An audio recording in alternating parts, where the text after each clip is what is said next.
Hi friends, ये video देखने के बाद अगर आपने इसका फोल्डिंग बनाना नहीं सीख पाया तो चैनल को डिसलाइक मारकर छोड़ दीजिएगा। इस वीडियो के माध्यम से हम इसका फोल्डिंग के बारे में बहुत ही डीपली नॉलेज देने वाले हैं और आप इस वीडियो को देखकर ही आप इसका फोल्डिंग को अपने माइंड में सेट कर लेंगे कि कैसे कैसे एक इसका फोल्डिंग का निर्माण होता है, क्या क्या देखना होता है, क्या क्या क्राइटेरिया होता है, क्या क्या स्टेप्स होते हैं। एक एक चीज को हम कवर करने वाले हैं। तो आज के वीडियो में कवर करने वाले हैं ये सब कुछ और साथ ही जानेंगे बहुत कुछ। तो बने रहिए हमारे साथ वीडियो के आखिर तक। तो आइए वीडियो को सीधे स्टार्ट करते हैं और स्टार्ट करते हैं कि इसका फोल्डिंग का निर्माण कैसे किया जाता है। देखिए, किसी भी इसका फोल्डिंग का निर्माण करने से पहले हमको सबसे पहले ग्राउंड का कंडीशन चेक करना होता है, यानी कि जहाँ पे भी इसका फोल्डिंग बनाना है वहाँ पे ग्राउंड का लेवल अच्छे तरीके से मेंटेन कर लेना है। देन आफ्टर अब हमको सबसे पहले वहाँ पे सोल प्लेट का यूज करना है और सोल प्लेट के ऊपर बेस प्लेट का यूज करना है। सोल प्लेट और बेस प्लेट का काम क्या होता है कि जो भी हमारा इसका फोल्डिंग है उसका जो वेट है, जो भार होता है ना, उसको डिस्ट्रीब्यूट करता है। तो हमने सोल प्लेट और बेस प्लेट का यूज किया।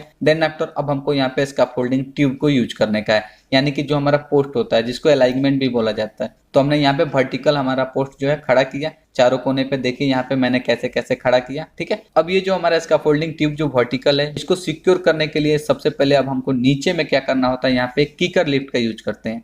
कीकर लिफ्ट क्या होता है, इसका काम क्या होता है, जो हमारा इसका फोल्डिंग का जो बेस है ना उसको सिक्योर करता है। देखिए हमने यहाँ पे इसको यूज किया, ठीक है। इसका एक कंडीशन होता है, ये जो होता है ग्राउंड से 150 mm की हाइट पर हम इसको बनाते हैं। तो हमने यहाँ पे मान लीजिए ये हमारा जो हाइट है 150 mm है, तो हमने यहाँ पे इसको बना लिया, कीकर लिफ्ट बन गया। अब इसके ऊपर जो होता है, अब हमको इसके ऊपर हमको आगे बढ़ना है ना भाई, हमको हाइट पे ज्यादा हाइट तक काम करने जाना है। तो अब हम डालेंगे यहाँ पे फर्स्ट लिफ्ट। ये जो फर्स्ट लिफ्ट जो होता है 2.1 मीटर से लेकर 2.7 मीटर के बीच में हम डाल सकते हैं। और ये जो डिस्टेंस होता है कीकर लिफ्ट होता है, वहां से इस डिस्टेंस को हम लोग तय करते हैं। तो अब देखिए यहाँ से अब हम ऊपर की तरफ चलेंगे 2.1 मीटर से लेके 2.7 मीटर के बीच में, मान लीजिए जो भी होगा, ठीक। हमने यहाँ पे फर्स्ट लिफ्ट डाला। तो अब फर्स्ट लिफ्ट डाला तो फिर क्या करेंगे, अब हम यहाँ पे यूज करेंगे वही इसका फोल्डिंग ट्यूब को लेंथ में भी डालेंगे और विड्थ में भी डालेंगे। अब यहाँ पे ध्यान दीजिएगा, लेडजर क्या होता है, ट्रांजम क्या होता है। जब भी जो हमारा इसका फोल्डिंग जो ट्यूब है अगर बे लेंथ को निर्धारित करता है, यानी कि देखिए यहाँ से बे लेंथ क्या होता है, इस ट्यूब से लेके इस ट्यूब के बीच की दूरी को बे लेंथ बोलते हैं।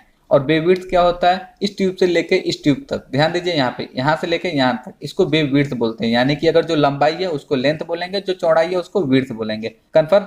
अब देखिए, जो हमारा बे लेंथ होता है उसको लेडजर बोलते हैं, जो हमारा बे विड्थ होता है उसको ट्रांजम बोलते हैं। क्लियर। बे लेंथ को लेडजर और बे विड्थ को ट्रांजम। ओके। अब देखिए हमने यहाँ पे फर्स्ट लिफ्ट डाल दिया। अब फर्स्ट लिफ्ट के ऊपर अगर जब भी हमको जाने का है तो नेक्स्ट एवरेज जो लिफ्ट होता है 1.8 मीटर हाइट पे हम यहाँ पे लगाते जाएंगे कंटिन्यू, जितना हाइट तक हमको लेने का है इसका फोल्डिंग। सपोज दैट मान लीजिए हमने 1.8 के हिसाब से यहाँ तक 2-3 फ्लोर बना लिया। ओके।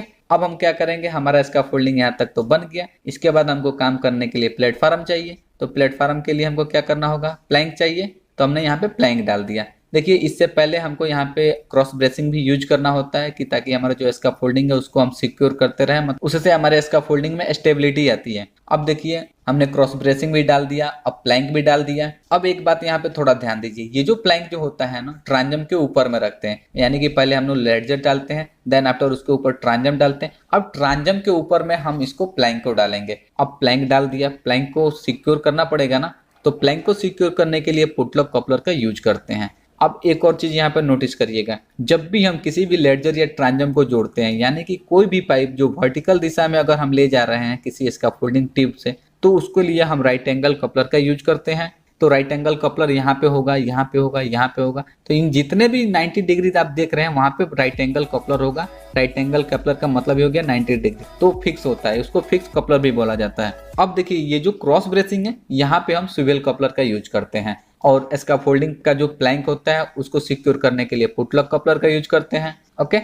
देखिए ऑलरेडी मैंने एक क्लैंप के बारे में एक वीडियो बनाया है, कौन सा क्लैंप का यूज कहाँ पे करते हैं और एक एक क्लैंप की कैपेसिटी क्या होती है वो भी मैंने वहाँ पे डिस्कस किया है। आप चाहें तो उसका लिंक आपको डिस्क्रिप्शन बॉक्स में मिल जाएगा, देख सकते हैं। अब देखिए हमने यहाँ पे प्लैंक डाल दिया। अब हमारा जो आदमी है उस पर जाके काम कर सकता है, लेकिन वो आदमी गिरे ना, इसके लिए हमको क्या करना पड़ेगा, हमको यहाँ पे रेलिंग सिस्टम का यूज करना पड़ेगा। तो रेलिंग सिस्टम में क्या क्या आता है, टो बोर्ड आता है, मिड रेल आता है, हैंड रेल आता है। तो देखिए हमने तीनों का यहाँ पे इंस्टॉलेशन कर दिया।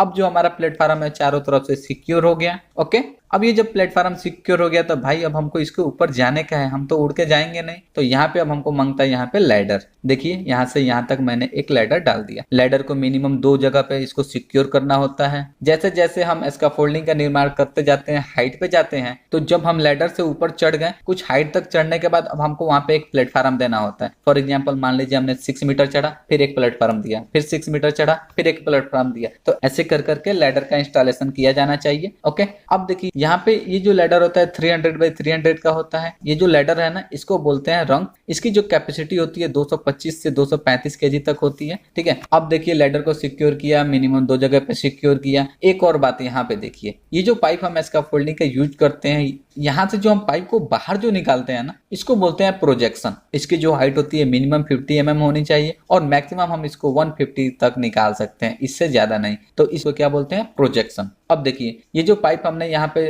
मान लीजिए इधर से भी आया, इधर से भी आया, चारों तरफ से पाइप आया, एक जगह इकट्ठा हुआ है। इस पॉइंट को बोलते हैं नोड पॉइंट। क्या बोलते हैं? Node point. ये नोड पॉइंट का एरिया होता है 300 mm का एक दायरा होता है, इसके अंदर ही ये सारा पाइप्स आना चाहिए। ठीक है, तो जब भी हम इसका फोल्डिंग निर्माण करते हैं ऐसा नहीं कि कहीं भी कोई भी पाइप लाके जोड़ दिए। कोई भी पाइप जब नोड पॉइंट के अंदर आता है तो वो जो होता है इसका फोल्डिंग प्रोसीजर को फॉलो कर रहा है, यानी कि 300 mm के रेंज में आना चाहिए। ओके, अब देखिए हमने यहाँ पे स्कैफोल्डिंग पे चढ़ने के लिए यहाँ पे एक हमने लैडर डाला था। लैडर डाला, लैडर से हमने ऊपर गया यहाँ पे। तो यहाँ पे होता है स्विंग गेट, एक सेफ्टी पर्पज से यूज किया जाता है ताकि आदमी ऊपर से नीचे गिरे ना। स्विंग गेट क्या होता है कि जब हम लैडर के थ्रू स्कैफोल्डिंग पे चढ़े, हमने एंट्री किया और उस गेट को खोला, अंदर गया और फिर उसको बंद कर दिया और अपना काम किया आराम से। एक और बात आइए जानते हैं, ये जो स्कैफोल्डिंग का जो ट्यूब होता है, मान लीजिए एक तो स्कैफोल्डिंग का ट्यूब मैक्सिमम 6 मीटर हाइट का आता है, इसकी वेट होती है लगभग 20 kg। अब देखिए ये जो स्कैफोल्डिंग ट्यूब है, अगर हमको इसको मान लीजिए 6 मीटर का है तो हमको 12 मीटर तक जाने का है, तो हम क्या करेंगे? तो इसको जोड़ना होता है। तो एक स्कैफोल्डिंग ट्यूब को कैसे जोड़ते हैं, इसके 2 मेथड होते हैं। हम चाहें तो इसको बॉक्स क्लैंप के थ्रू जोड़ सकते हैं